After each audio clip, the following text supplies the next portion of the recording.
नमस्कार साथियों। जो देश का आप माहौल देख रहे हैं, इस नई सेना भर्ती योजना को लेकर, कारण इस योजना को लाने का बताया जा रहा है कि आर्थिक कारण है। कई लोगों से चर्चा की, विशेषज्ञों से चर्चा की, उसके पश्चात यह बात तो तय हो जाती है कि यह दिखाने को आर्थिक कारण हो सकते हैं, असल में जो नीयत है वो कुछ और है। क्या है वो नीयत? कि आप संघ की मानसिकता को सेना में घुसाना चाहते हो। You want to infiltrate the RSS into our forces. क्या कारण है कि 4 में से 1 को आप रखेंगे और 3 को आप चलता करेंगे? कोई कारण होगा, नंबर 1। नंबर 2, आप समाज का सैन्यकरण कर रहे हैं। यह बहुत चिंता का विषय है। आप आए दिन देखते हैं, अमेरिका से खबरें आती हैं, स्कूल में गोलियां चल गई, मॉल में गोलियां चल गई। आप हर 4 में से 3 नौजवान, प्रशिक्षित नौजवान समाज में छोड़ देंगे। समाज की क्या स्थिति होगी? आप क्या चाहते हैं? हमारे नौजवान गैंग्स चलाएं? क्या चाहते हैं? आपकी नीयत क्या है? सोचा क्यों नहीं आपने? साथियों, जो डीमोनेटाइजेशन ने अर्थव्यवस्था का हश्र किया, यह डीमैनिटाइजेशन वही हश्र फोर्सेस का करेगी, सुरक्षा का करेगी। What the demonetization did to the economy, this demonetization will do to our security forces. 55,000 सैनिक हमारे हर साल सेवानिवृत्त हो जाते हैं। बहुत अच्छी तरह प्रशिक्षित होते हैं, काबिल होते हैं। अभी उनका काफी वक्त बचा होता है जिसमें वो कुछ योगदान दे सकें। आप रीसेटलमेंट डायरेक्टरेट का आंकड़ा उठाकर देखिए, मात्र 2 से 3% को फिर से नौकरी मिल पाती है, बाकी बेरोजगार होते हैं। तो आप जो आज 55,000 प्रतिवर्ष रिटायर्ड सैनिकों को रोजगार नहीं दे पा रहे हो, ये क्यों वादे करते चले जा रहे हो आप कि ये भी दे देंगे उनको, उसके बाद ये भी दे देंगे उनको? आपका पुराना ट्रैक रिकॉर्ड तो देखिए, आप नहीं दे पा रहे। आप जिस तरह से योजनाएं लाते हैं, नोटबंदी में 50 दिन में 60 बार आपने परिवर्तन किया नीति में। 50 दिन में 60 बार। जीएसटी आप ले आए बिना सोचे समझे। 10 महीने में 376 changes in GST in 10 months. यह बताता है आपको कि बिना सोचे समझे मोदी सरकार किस तरह से नीतियां लाती है और सबके साथ खिलवाड़ करती है। जो काले कानून लाए थे, वो 1 साल तक आप जिद पे अड़े रहे, फिर आपको पीछे हटना पड़ा। सीएए 2.5 साल पहले आप लाए, आज तक आप नियम नहीं बना पा रहे हो, क्योंकि आपने बिना सोचे समझे एक दिन सुबह उठे और थोप दी एक नीति। अब ये जो अग्निपथ नाम की स्कीम है, पिछले 3 दिनों में 3 अलग अलग परिवर्तन आ चुके हैं। अभी 3 ही दिन हुए हैं। तो आप सबके माध्यम से हम फिर से गुजारिश करेंगे नरेंद्र मोदी जी से कि पहली बात, बिना सोचे समझे नीतियां थोप कर लोगों की जिंदगी के साथ, देश की सुरक्षा के साथ खिलवाड़ करना बंद कीजिए। दूसरी बात, जैसा कि मेरे साथी ने कल भी बताया, इस योजना को तुरंत वापस लीजिए। अब मेरे वरिष्ठ सहयोगी सांसद प्रमोद तिवारी जी से मैं आग्रह करूंगा कि वो अपनी बात रखें। धन्यवाद पवन भाई।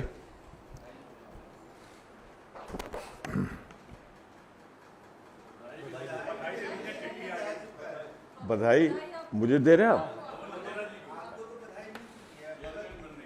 हम दोनों को बधाई दे दीजिए। मैं आपको भी बधाई दे रहा हूं, खुद भी ले रहा हूं। ये पूछ लीजिएगा किस बात की बधाई है। मुझे याद आता है हरियाणा में लोकसभा के चुनाव के पहले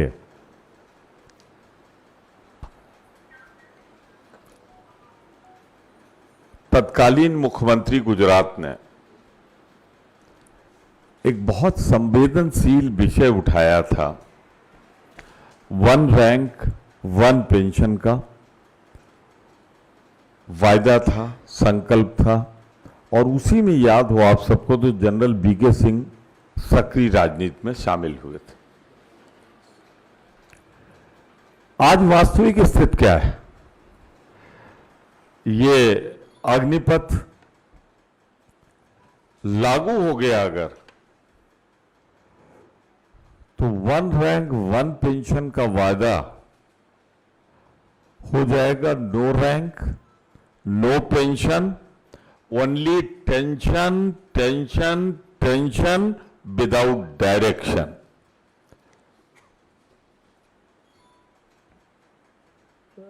मैं कोई अपने ऊपर न ले, मैं तो अपने ऊपर ले रहा हूं। 70-71 साल 72 साल का आदमी तो दावा करेगा कि मैं देश सेवा कर रहा हूं। मैं तो राज्यसभा में हूं, बहुत ऊंचे पदों पर संवैधानिक बैठे हुए लोग 71-72 साल में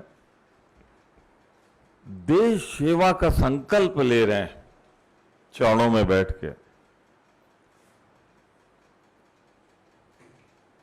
वो काबिल है कि देश सेवा कर सकते हैं, पर हमारे हिंदुस्तान का नौजवान 22 साल 23 साल 24 साल का भूतपूर्व हो जाएगा।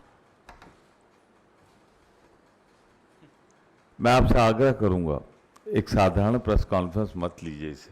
देश की युवाओं को बचाने की आप सबसे भी अपील करता हूं।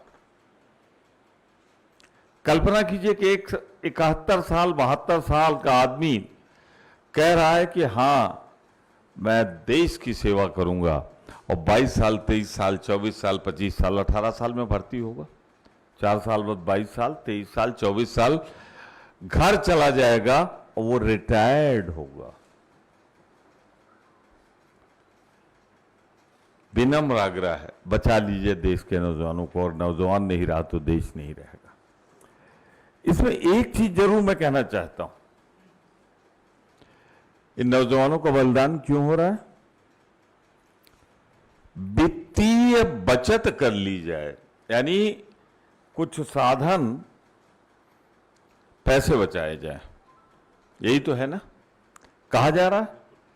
अरे तब कहां थे जब हमारी खरबों की संपत्ति हम दो हमारे दो मुट्ठी भर लोगों को 1,000 गुना कम उस पर बेच रहे थे। हजारों गुना संपत्ति हवाले की जा रही थी। रेल, खेल, तेल, जो दिख गया सामने ले जाओ। उस समय वित्तीय साधन नहीं बचाने के, पैसे बचाने की नहीं थी। इसलिए नहीं थी कि यहां रहता तो देश के लिए रहता, जिनको दे रहे थे वहां तो अपना रहता ना। इसलिए अपनों को मजबूत करने के लिए देश लुटाया गया। तो क्या वित्तीय बचत के लिए हम नौजवानों को शहीद कर देंगे? इसीलिए आजादी की लड़ाई लड़ी थी कांग्रेस ने, इसीलिए हमें दर्द है। पर आजादी की लड़ाई जिन्होंने नहीं लड़ी, जिन्होंने उस समय, मैं उनकी बात नहीं करता, उनके पूर्वज या उनके जुड़े हुए संगठन बहुत से विश्व युद्ध में अंग्रेजों के साथ हाथ मिलाकर लड़ने की बात कर रहे थे, वो आज इस देश के नौजवान को बेरोजगार 22, 23, 24 साल में बना दे रहे हैं। कल्पना करिएगा, 23 साल 24 साल 25 साल में बहुत से लोगों की शादी होती है देहात में। हम लोगों के यहाँ, मैं तो उत्तर प्रदेश का खास तौर से ये मसला रख रहा हूँ, राजस्थान का प्रतिनिधित्व करता हूं, उत्तर प्रदेश से हूं। मैं इसलिए रख रहा हूं कि वहां सड़कों पर युवा निकल पड़ा है, उसे नहीं मालूम कि उसका भविष्य क्या है, और उसका मां बाप बेबस होकर देख रहा है कि जा रहा है मेरा बच्चा, और उस पर उत्तर प्रदेश में बर्बर लाठी चार्ज हो रहा है। अरे वो क्या मांग रहा है? संविधान प्रदत्त अधिकार, प्रधानमंत्री का वो बयान 2 करोड़ लोगों को रोजगार देंगे हर साल, 16 करोड़ को मिल जाना चाहिए था, वही तो मांग रहा है। उसे लाठियां मिलनी चाहिए। प्रधानमंत्री जी से मैं विनम्र अपील करूंगा, किसानों का आंदोलन 1 साल चला था, 700 हमारा परिवार का किसान शहीद हुआ था, तब चेते थे आप। अब कितने नौजवानों के बलिदान के बाद आप इसे वापस लेंगे? राहुल जी ने कहा है, ठीक कहा, इसे वापस लेना चाहिए। 700 किसानों की शहादत के बाद उसको वापस लिया था, इसमें कितने नौजवानों को शहीद करने के बाद वापस लेने का इरादा? साफ करना पड़ेगा प्रधानमंत्री जी, तत्काल आज ही इसे वापस लीजिए। और एक बात मैं कह के हमारे काबिल साथी युवा क्रांति के जनक हैं, उनके हवाले करूंगा मैं। मुझे एक चीज बता दीजिए, अगर ये सोच समझकर सरकार बनाती तो जिसके लिए बनाती उससे बातचीत करके बनाती। अभी तो बच्चा पैदा नहीं हुआ, सर्जरी शुरू हो गई उसकी, पहले 21 साल, अब 23 साल। पहले कहा था अमित शाह जी, पहले क्यों नहीं कहा आपने कि हम 10% अपने यहां लेंगे? पर ये बोलने के पहले पैरामिलिट्री फोर्सेज में कहा है ना कि 10% लेंगे। जरा साहब रिकॉर्ड तो निकलवा के देख लीजिए, 600 का कोटा था, आर्मी का कोटा कोई पहली बार नहीं होगा एक्स आर्मी मैन का, और 6 लोग भी भर्ती नहीं हुए हैं। तो मैं एक बात कह के अपनी बात समाप्त करूंगा। चिंतित हूं मैं उत्तर प्रदेश के नौजवानों के भविष्य को लेकर, उत्तर प्रदेश को लेकर। अगर ये सोच समझ कर लाया गया होता तो क्या 4 दिन के अंदर इतने परिवर्तन करने पड़ते? ये तो युवा सड़क पर आ गया, लगा गलती हो गई तो रफू करो, रफू करो। राजस्थान का युवा सड़कों पे आ गया तो रफू करो।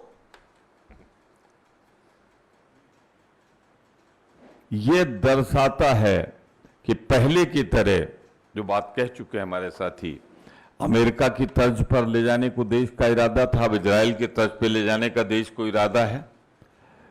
नौजवानों के भविष्य को हम चौपट नहीं होने देंगे, बर्बाद नहीं होने देंगे, क्योंकि अगर नौजवान बर्बाद हो गया तो देश बर्बाद हो जाएगा।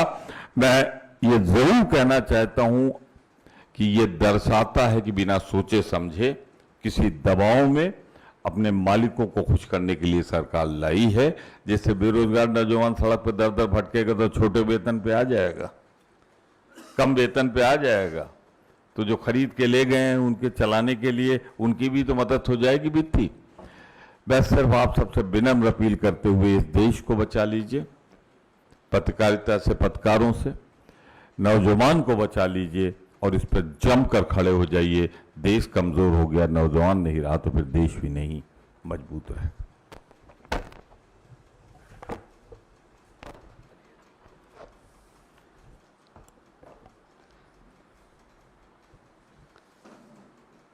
मीडिया के सभी साथियों और आपके चैनल के माध्यम से, आपके यूट्यूब चैनल के माध्यम से सुन रहे आप सभी दर्शकों का अभिनंदन करता हूं।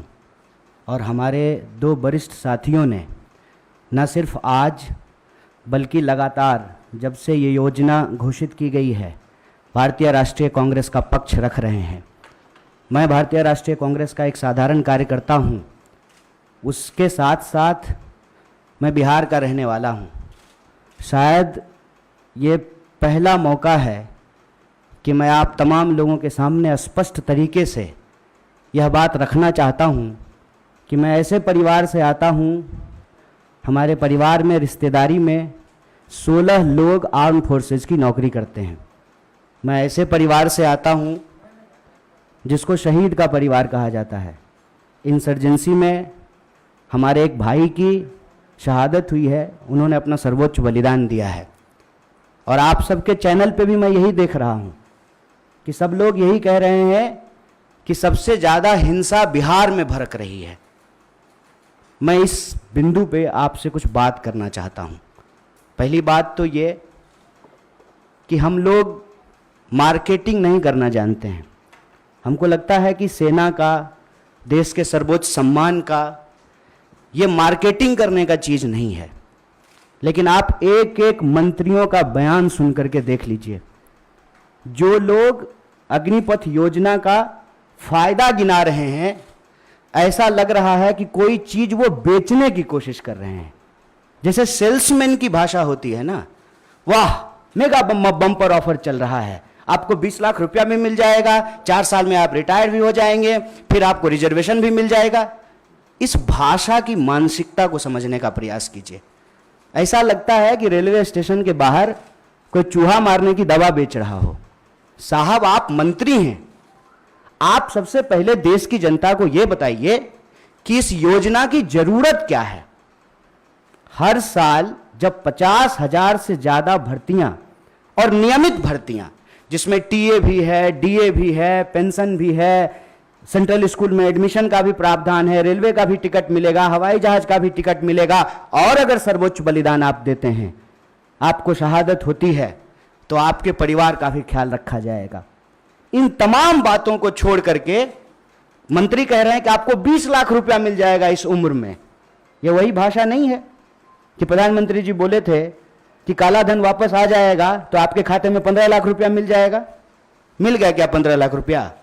जिस खाते में 15 लाख रुपया मिलने वाला था ना, उसी खाते में 20 लाख रुपया भी मिलेगा। इस मानसिकता को समझने की जरूरत है, और इसीलिए हम लोग इस योजना की जरूरत पे सवाल उठा रहे हैं। जब देश में एक नियमित भर्ती प्रक्रिया है, 2014 में देश बना है, उससे पहले क्या आर्मी में लोग बहाल नहीं होते थे? क्या हमारे पास जो एक प्रक्रिया नहीं थी, उस प्रक्रिया को खत्म करने का कारण क्या है? तब सरकार के कुछ दावे बताए जा रहे हैं। दावा क्या है? दावा यह है कि हम चाहते हैं कि हमारे देश के नौजवानों को रोजगार मिले। ये तो आप चाह रहे हैं, ये आप वादा भी कर चुके हैं कि हर साल आप 2 करोड़ नौकरी देंगे। उस 2 करोड़ नौकरी को छोड़ करके पीएमओ ने अभी ट्वीट किया कि हम 10 लाख रोजगार देंगे। साहब अगर आप रोजगार देने के लिए सीरियस होते, 28 लाख पोस्ट जो हैं वो सिर्फ सेंट्रल गवर्नमेंट में रिक्त पड़ा हुआ है, और आप स्टेट गवर्नमेंट में जाकर के देख लीजिए, भर्तियां नहीं की जा रही है। हकीकत क्या है? हकीकत यह है कि ये असली बात देश की जनता से छुपाना चाहते हैं। असली बात क्या है? आप सब लोगों को याद है कि जब नोटबंदी की गई तो यह दावा किया गया कि इसके बाद नक्सलवाद समाप्त हो जाएगा, आतंकवाद समाप्त हो जाएगा। कल ही जो है एक सब इंस्पेक्टर की फिर से टारगेटिंग किलिंग की गई है। नक्सलवाद की घटनाएं हो रही हैं, आतंकवादी घटनाएं लगातार हो रही हैं। अगर नोटबंदी करने के बाद आतंकवाद समाप्त हो जाता तो पुलवामा की घटना कौन करके गया है? कैसे पुलवामा की घटना हुई है? तो ये दावा करते हैं। जब उस दावे का आप पड़ताल करेंगे तो आपके ऊपर ही आरोप लगाना शुरू कर देंगे। एक व्हाट्सएप मैसेज घूम रहा है जिसमें कहा जा रहा है कि जिस भी योजना का कांग्रेस विरोध कर रही हो, ऐसा आप मान लीजिए कि वो योजना सही है। कांग्रेस के विरोध करने से आप चलते हैं? आप सत्ता में बैठे हुए मोदी जी, आपके ऊपर देश की जनता ने भरोसा किया है। विपक्ष के भड़काने से लोग भड़क जाते, विपक्ष की कही हुई बात लोग मान लेते, तो प्रधानमंत्री मोदी जी होते। इस देश के लोगों ने मोदी जी के ऊपर भरोसा किया, और मैं याद दिलाना चाहता हूं कि ये वही नौजवान हैं। ये उस वक्त हिंसा नहीं किए जब इनके माँ बाप हजारों किलोमीटर पैदल चल करके अपने घर गए। ये वही नौजवान हैं, ये तब भी हिंसा नहीं किए जब उनके परिवार को ऑक्सीजन नहीं मिल रहा था और वो तरप तरप करके जान दे रहे थे। ये तब भी हिंसा नहीं किए जब आपने हर साल 2 करोड़ नौकरी नहीं दी। मैं देश की सरकार से, भारतीय राष्ट्रीय कांग्रेस की तरफ से यह अपील करना चाहता हूं कि ये कोना कोना कौन कोना सोतली पुतो कोना खेलना बंद कीजिए। आप हकीकत में बताइए कि रियलिटी क्या है। क्या आपने विपक्ष को पूछा? आपने विपक्ष को पूछा कि हम कोई योजना ला रहे हैं? आपने कोई पार्लियामेंट्री कमेटी की मीटिंग की? या आपने नौजवानों को पूछा कि हम आपका भलाई करना चाहते हैं किसानों की तरह, और नौजवान कहते हैं कि हमको ये भलाई नहीं चाहिए? इस मनोदशा को समझिए साहब। हम ऐसे गांव से आते हैं, ऐसे इलाके से आते हैं, कोई ऐसा साल नहीं गुजरता है साहब कि हमारे इलाके में कोई शहादत ना हुई हो। हमारे इलाके में लोगों के पास महज नौकरी नहीं है सेना। हम जानते हैं इस बात को। जब किसी परिवार में किसी बच्चे को सेना की नौकरी मिलती है पूरे इलाके में उनका सम्मान होता है। और दुख के साथ साथ जब एक पार्थिव शरीर गांव आता है, आंखों में आंसू होने के बावजूद उस इलाके का सीना गर्व से चौड़ा हो जाता है कि हमारे बच्चे ने जो है देश के लिए सर्वोच्च सम्मान दिया है। सेना का सवाल देश की सुरक्षा का सवाल है, आप इसको मजाक मत बनाइए। और एक बात हमारे साथी भी कह रहे हैं, आप तमाम मीडिया लोग भी इसको बोल रहे हैं कि उसमें से 25% लोगों को, साहब 25% नहीं, अप टू 25%, ध्यान रखिएगा, यह है सेल्समैन मेगा बम्पर ऑफर की मानसिकता। अप टू 25% क्या होता है, मतलब 25% की भी गारंटी नहीं है।